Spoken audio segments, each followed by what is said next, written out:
السلام علیکم ناظرین، میں ہوں کامل میر اور آپ دیکھ رہے ہیں نیوز نامہ۔ ناظرین، آج کے ویلاگ میں ہم 3 اہم باتوں کے اوپر بات کریں گے۔ سب سے پہلے ہم بات کریں گے کہ تحریک لبیک پاکستان کا سیاسی مستقبل کیا ہوگا۔ کیا وہ ایک کالعدم جماعت سے دوبارہ ایک سیاسی جماعت بن پائے گی؟ اس کے اوپر بات کریں گے۔ اور اس کے علاوہ آج وفاقی وزیر داخلہ شہر رشید نے برٹش ہائی کمشنر سے ملاقات کی تھی اور نواز شریف کی واپسی کا مطالبہ کیا تھا، تو اس کا کیا جواب برطانیہ کی جانب سے دیا گیا؟ جبکہ تیسری اہم بات یہ ہے کہ سوشل میڈیا پر پابندی لگانے کا یا سوشل میڈیا کے حوالے سے سخت قوانین لانے کا حکومت سوچ رہی ہے، کیونکہ حالیہ جو واقعہ تھا تحریک لبیک کا جو احتجاج تھا، حکومت کا یہ موقف ہے کہ اس احتجاج میں جو اینٹی اسٹیٹ لوگ تھے وہ شامل تھے، اور انڈیا، امریکہ اور کوریا کی جو وہاں سے کچھ سوشل میڈیا پر اکاؤنٹس لاکھوں کی تعداد میں آپریٹ ہو رہے تھے جو پاکستان کے خلاف سازش کر رہے تھے، پاکستان میں انارکی پھیلانا چاہتے تھے۔ تو آج کے ویلاگ میں انہی 3 اہم موضوعات کے اوپر بات کروں گا۔ سب سے پہلے بات کروں گا تحریک لبیک پاکستان کے مستقبل کے بارے میں۔ ناظرین، جیسا کہ آپ جانتے ہیں تحریک لبیک کا احتجاج جاری تھا اور حکومت کی جانب سے انہیں کالعدم تنظیم ڈکلیئر کر دیا گیا تھا، لیکن جیسے ہی مذاکرات شروع ہوئے حکومت اور تحریک لبیک کے درمیان، تو یہ بات طے پائی اس میں کہ اس معاملے کو ٹھنڈا کیا جائے، اور اسی مذاکرات کے تناظر میں حکومت نے قومی اسمبلی کے اندر ایک قرارداد لے کر آئی جس میں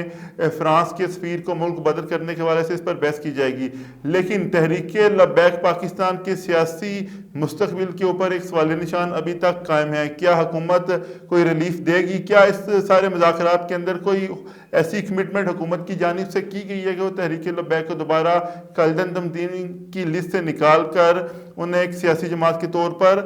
لے کر آئے گی؟ آج وفاقی وزیر داخلہ شہر رشید صاحب کی جانب سے اہم پریس کانفرنس کی گئی اور اس میں پوچھا گیا کیا کسی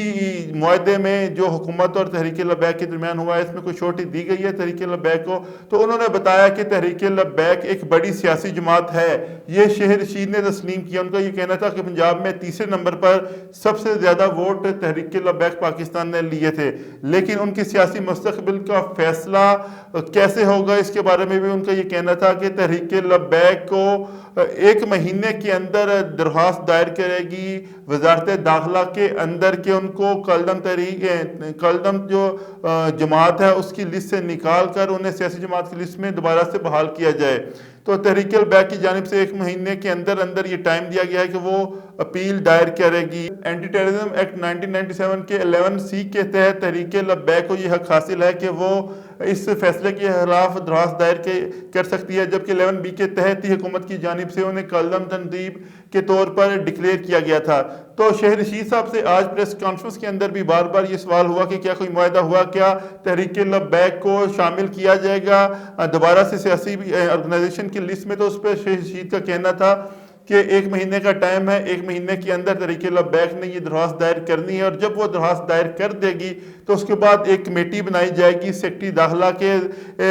کی سربراہی میں، جو یہ فیصلہ کرے گی کہ کیا تحریک لبیک پاکستان کو اس پروسکرائبڈ آرگنائزیشن کی جو ان کے اوپر چھاپ لگائی گئی ہے اس سے نکالا جا سکتا ہے کہ نہیں۔ لیکن سوال یہ پیدا ہوتا ہے کہ ابھی تک جو معاہدہ سامنے آیا اس کے تحت ایسا ہی لگ رہا ہے کہ حکومت ون ون سچویشن پر ہے، جبکہ جو تحریک لبیک پاکستان ہے اس کو اس معاہدے سے کچھ حاصل نہیں ہوا۔ اس کی ریزن یہ بتاتا چلوں کہ جو ان کا مطالبہ تھا، بیسک یہ مطالبہ تھا کہ فرانس کے سفیر کو اس ملک سے دربدر کیا جائے، اس کو باہر نکالا جائے۔ اس کے حوالے سے بھی یہ بات صرف طے پائی تھی، حکومت نے یہ کمٹ کیا تھا کہ وہ نیشنل اسمبلی کے اندر ایک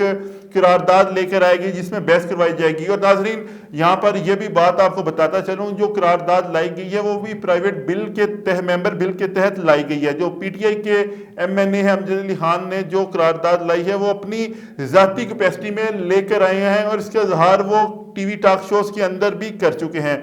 جبکہ کل اپوزیشن کی جماعتوں کی جانب سے بھی نیشنل اسمبلی کے اندر یہ کہا گیا کہ یہ جتنا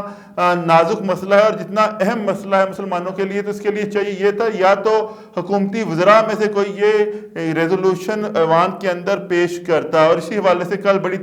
تلخی اور گرما گرمی بھی ہوئی تھی، اور ہم دیکھ چکے ہیں کہ کیسے شاہد خان عباسی صاحب اسپیکر کے پاس گئے، انہوں نے بولا کہ آپ کو شرم آنی چاہیے، میں آپ کو جوتا ماروں گا، جس کے نتیجے میں آج اسپیکر قومی اسمبلی نے انہیں ان الفاظ پر معافی مانگنے کا بولا ہے اور ایکسپلینیشن کے لیے خط لکھا ہے۔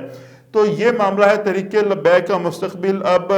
سیکٹری داخلہ کی سربراہی میں جو کمیٹی بنے گی وہ طے کرے گا، جبکہ اس کے علاوہ جو ان کے جو کارکنان پکڑے گئے تھے ان میں سے 600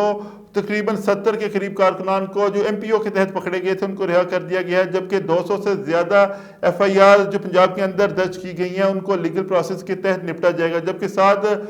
جو رضوی کے اوپر جو مقدمات بنائے گئے تھے اس کا بھی خاتمہ نہیں کیا گیا، بلکہ اس میں بھی 780A اور 302 کے تحت ان پر مقدمہ چلے گا۔ یہ کہنا تھا وفاقی وزیر داخلہ شہر رشید کا آج کی اپنی پریس کانفرنس کے دوران۔ تو ناظرین، آج کی پریس کانفرنس میں ایک وفاقی وزیر داخلہ سے ایک سوال کیا گیا کہ آپ بتائیں کہ آج آپ برطانیہ کے ہائی کمیشن ہیں جو پاکستان میں، ان سے آپ کی ملاقات ہوئی تھی، تو کیا آپ نے نواز شریف کی واپسی کے حوالے سے ان سے کوئی بات کی تھی؟ جس پر وفاقی وزیر داخلہ کا یہ کہنا تھا کہ انہوں نے اس ملاقات کے دوران برطانوی ہائی کمشنر سے یہ بات کی تھی کہ وہ نواز شریف کو واپس بھیجیں، کیونکہ نواز شریف یہاں کی عدالتوں میں مطلوب ہیں، وہ مفرور ہیں، جس کا جواب برطانوی ہائی کمیشن کی جانب سے یہ دیا گیا کہ آپ ایکسٹریڈیشن ٹریٹی کے تحت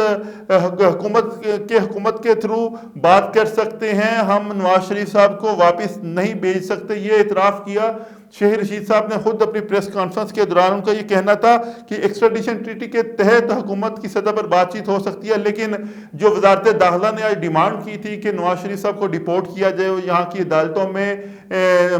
سے مفرور ہیں اور انہیں یہاں کی عدالتیں دیکھ رہی ہیں، تو ان کا یہ کہنا تھا کہ وہ ایسا نہیں کرتے، اس کا صاف انکار کر دیا۔ تو یہاں سے ناظرین اندازہ ہوتا ہے کہ نواز شریف کو واپس لانے کے لیے جو حکومتی دعوے ہیں وہ صرف دعووں کی حد تک ہیں۔ شہزاد اکبر جو بڑی بڑی باتیں کرتے ہیں پریس کانفرنسز میں آ کر، ان کی صرف باتیں ہی ہیں، لیکن عملی طور پر ایسا کوئی بھی پی ٹی آئی کی حکومت میں ایسا ہونا مشکل ہے، کیونکہ دونوں ممالک کا آپس میں کوئی ایسا معاہدہ ہی نہیں ہے، اور نہ ہی برطانیہ سے کسی بھی شخص کو لانا اتنا آسان ہے، کیونکہ جب تک برطانیہ کی عدالتیں اس شخص کے حوالے سے کوئی فیصلہ نہیں کریں گی اس شخص کو پاکستان نہیں لایا جا سکتا۔ ناظرین، ایک اور بات آج کی اہم تھی شہر رشید کی پریس کانفرنس میں کہ ان کا یہ کہنا تھا سوشل میڈیا کے حوالے سے سخت قوانین لائے جا رہے ہیں۔ ان کا یہ کہنا تھا تحریک لبیک کے پروٹیسٹ کو جس طرح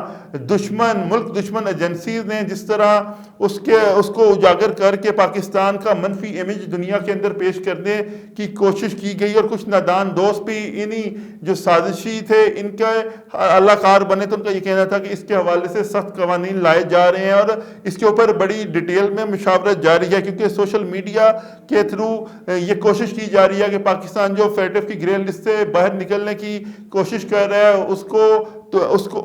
کو پاکستان میں فیٹف کے اندر مزید خطرات پیدا کیے جائیں، اس کو گرے لسٹ سے باہر نکلنے کی بجائے اس کو پاکستان کو بلیک لسٹ میں شامل کیا جائے۔ تو شہر رشید کا یہ کہنا تھا کہ اس حوالے سے ایک ڈیٹیل مذاکرات ہو رہے ہیں حکومتی سطح پر کہ سوشل میڈیا کا کردار کیا ہونا چاہیے، سوشل میڈیا کو کس طرح ریگولیٹ کیا جائے۔ تو آئندہ آنے والے دنوں میں سوشل میڈیا کے حوالے سے بھی حکومت قوانین سامنے لے کر آ رہی ہے، لیکن سوال یہ ہے کہ یہ قوانین جو پاکستان کے اندر وہ لوگ جو سوشل میڈیا کا پرامن یا مثبت استعمال کر رہے ہیں، یا جو انفارمیشن کو صرف رپورٹ کرنے کے لیے کام کر رہے ہیں، یا جو واقعہ پیش آتا ہے اس کو ویورز تک پہنچانے کے لیے کام کر رہے ہیں، کیا وہ اس سے متفق ہوں گے یا نہیں، یہ تو آنے والا دن بتائے گا۔ لیکن تحریک لبیک کا جو مستقبل ہے اس کے اوپر اب سوالیہ نشان ہے۔ ابھی تک کے معاہدے کے تحت یہ لگ رہا ہے کہ حکومت جیتی ہے، تحریک لبیک کو کچھ نہیں ملا۔ ناظرین، آج کے لیے اتنا ہی، اپنا فیڈ بیک دیجیے گا اور میرے یوٹیوب چینل کو سبسکرائب کیجیے گا۔ اللہ حافظ۔